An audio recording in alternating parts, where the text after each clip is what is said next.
Our next guest, known for his quiet demeanor at the University of Miami and the Dallas Cowboys. Although he didn't say much, he let his play do the talking in a supporting role to stars like Steve Walsh and Benny Blades on the 1987 National Championship team. In the NFL, he was commonly known as the third triplet. Troy Aikman once said he was his second favorite target behind Jay Novacek. Please welcome come on, the man. playmaker, Michael Irvin. What's up, guys? Mike, Yeah. looking clean. Look at that. Hey, man, it's always. You look like you're Shaft.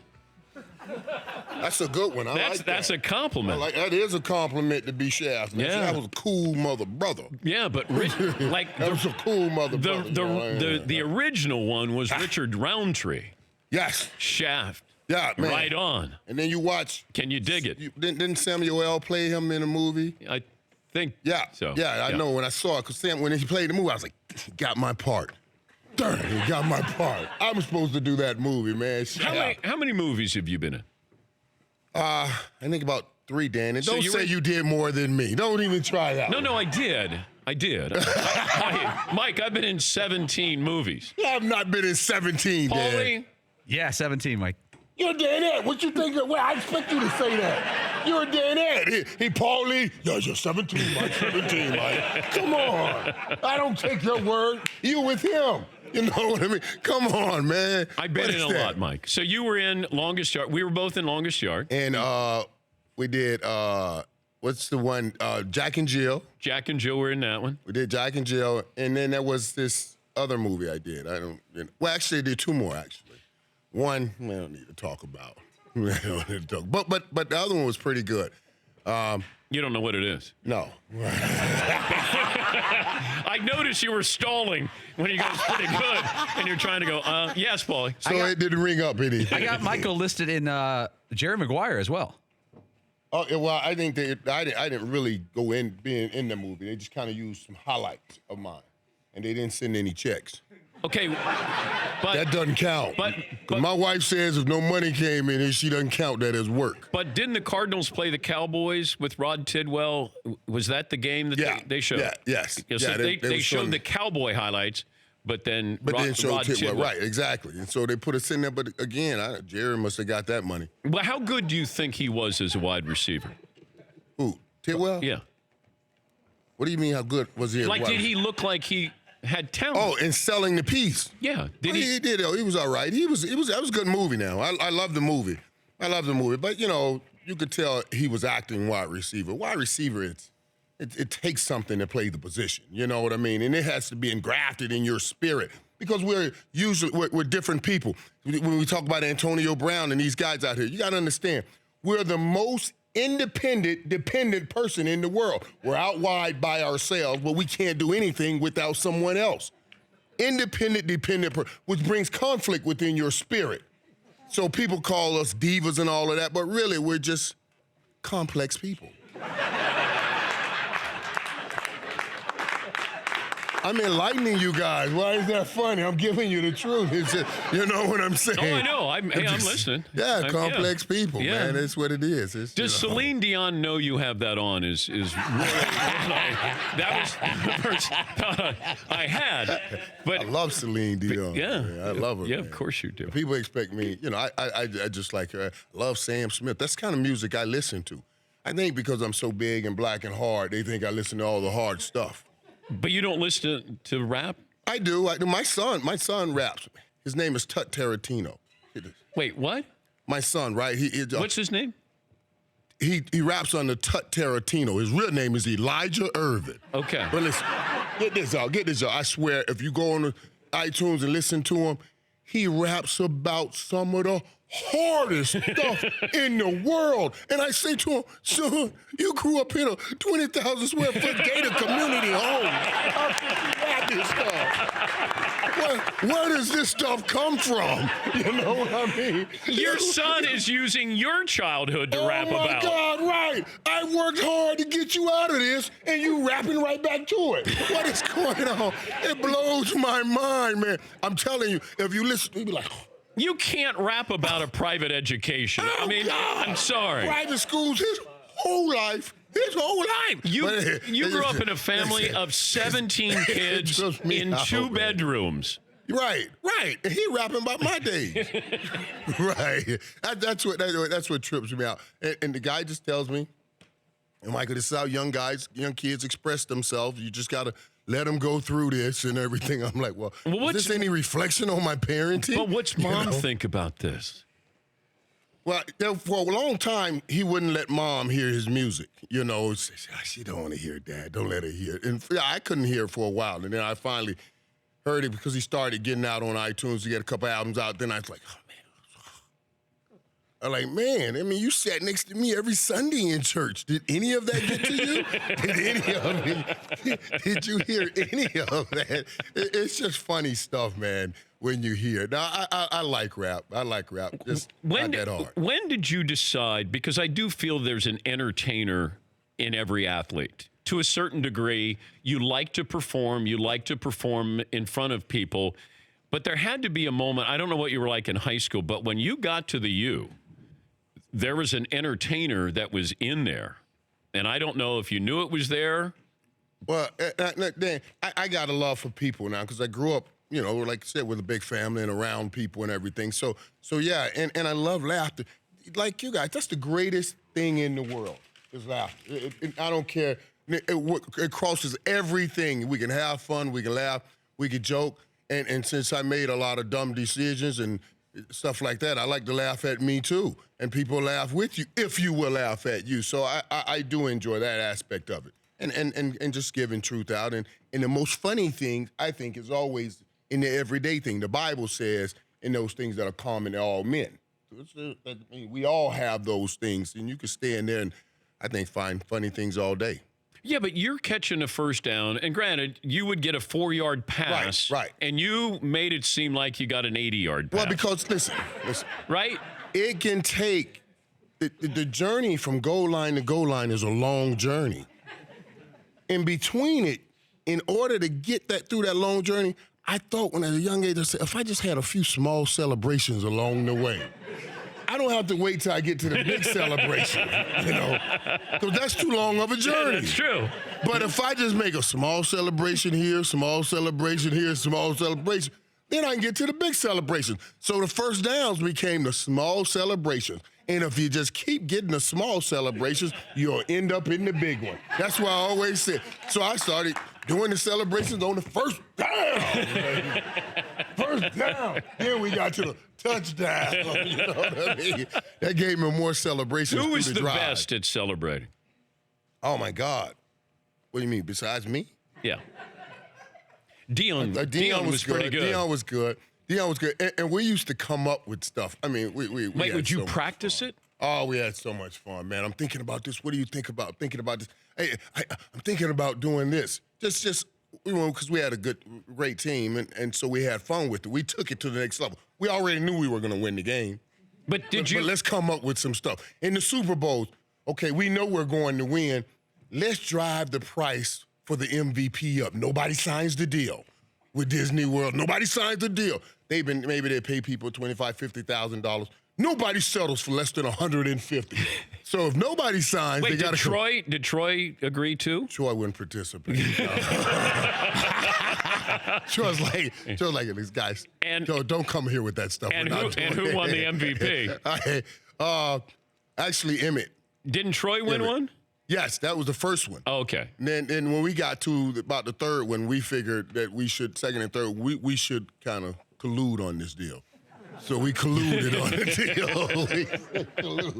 And try to drive up the price. That was those fun days, man. Those fun days. I try to tell these young guys now, enjoy this moment. We get to reminisce on our history. You're writing your history. Make sure you write well so you can reminisce well later on, because I promise you, you're going to want to. Did the Cowboys have a successful season? You got in the playoffs. You won the division.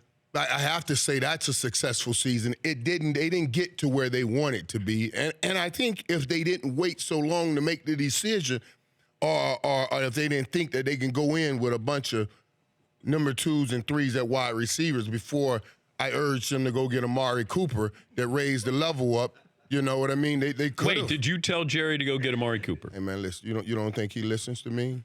I'm just asking. I'm listening to you. I want to know if he's listening to. When Jerry bought that team, it was $150 million. After I gave him those 3 Super Bowls, now it's worth $7 billion. Wow. He should listen. So you gave him those. Yes, I did. Oh, yes, I did. What do you mean? If I was there, you think he would have gotten those 3 Super Bowls if I was not there?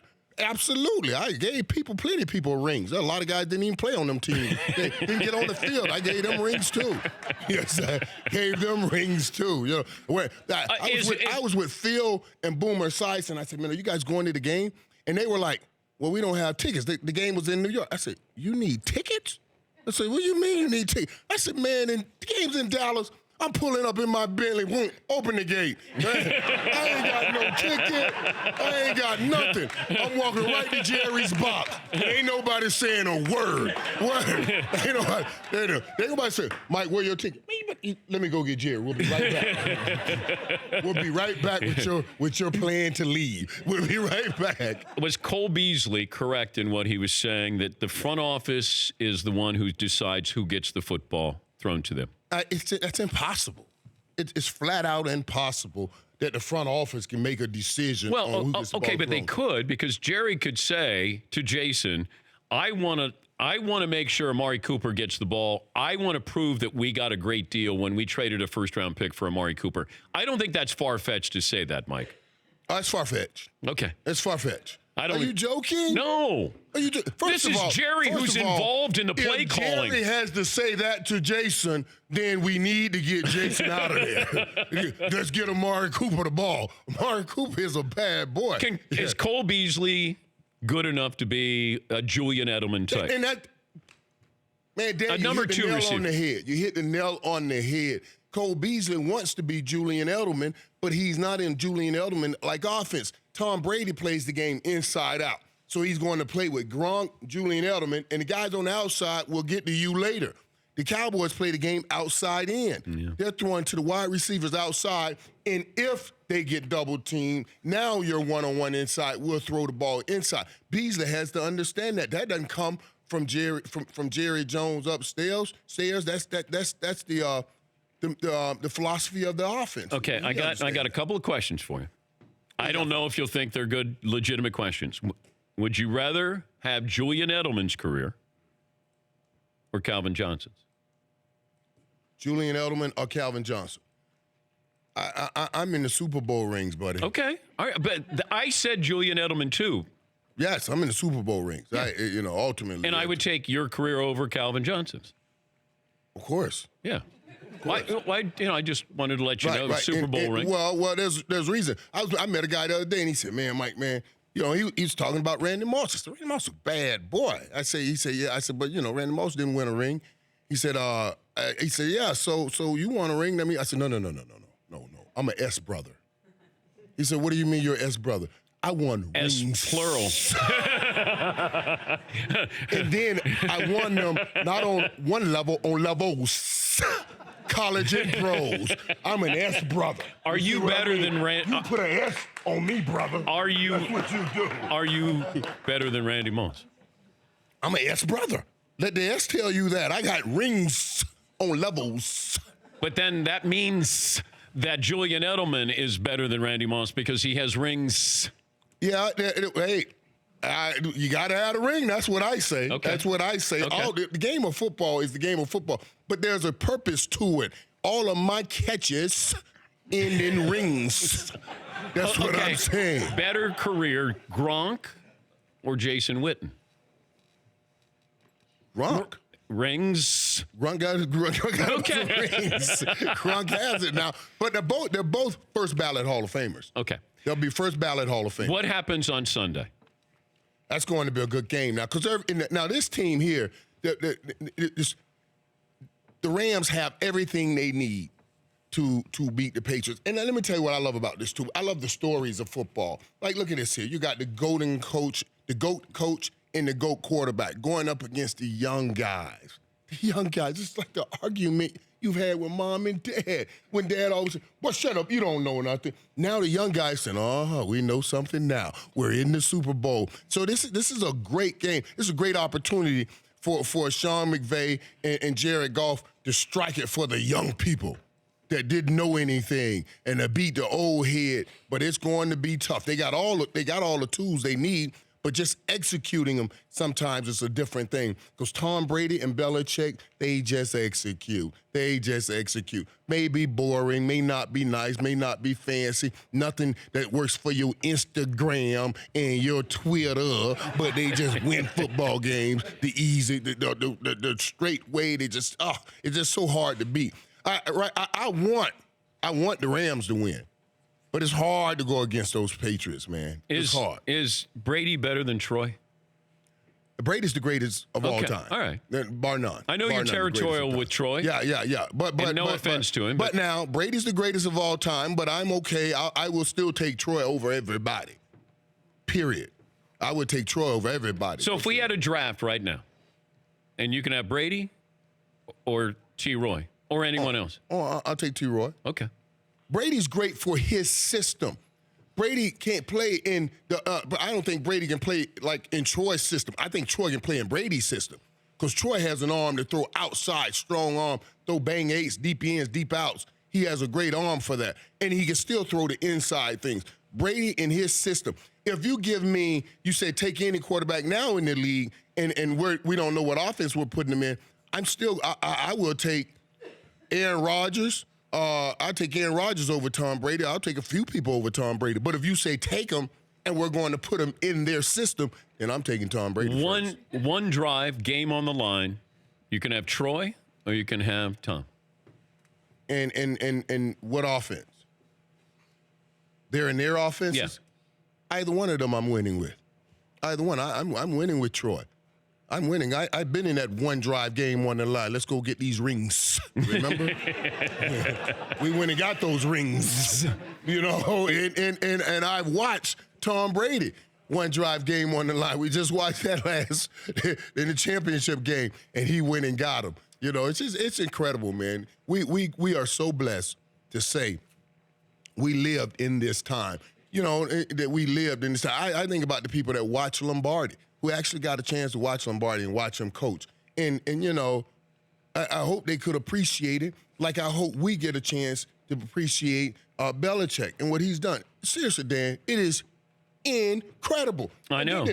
In this day and time, when they giving all them brothers all that money guaranteed. Now, you know, Jimmy Johnson controlled you with fear. But, like you know, you got $30, $40, $50 million guaranteed. They can't cut you.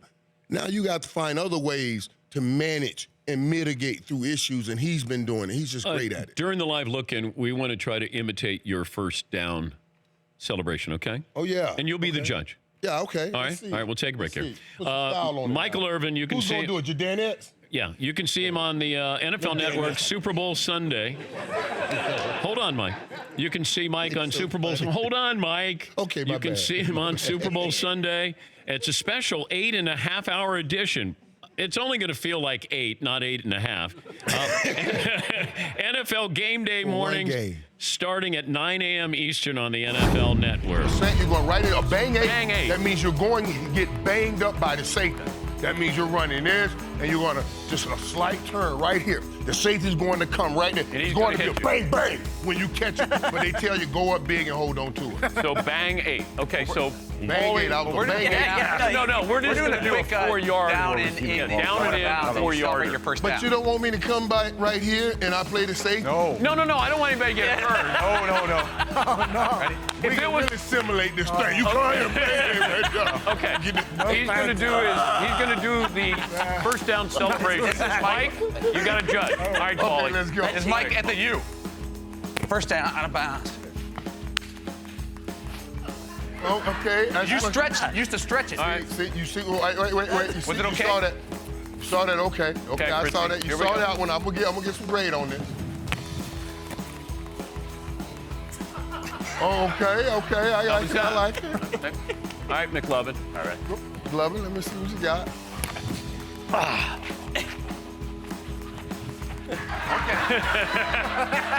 Okay. Let me add a little something to it. All right. You put All a right, little brother on it. I like that. I feel like there's one key component so far that's been missing. All right. All right, so I'll take a liberty here. Okay. All right. Take your liberty, buddy. All right. I'll be out here all day, baby. All day. I like I feel like you don't fight that quiet. All day. All day. Here we go. Here we go. Hey, let me show you what you missed. Dan throws it. Come in. See, you get tackled. You got to come up. The crowd is there. Don't just go straight into it. Let them know. I just caught this. Come on, baby. Come on. Come on. Yeah. You get the crowd into that thing. That's what you got to do, man. Thank you, buddy. See how tight? Thank you, bud. For more Dan Patrick Show, tune to Audience Channel 239 on DirecTV or download the Dan Patrick Show app.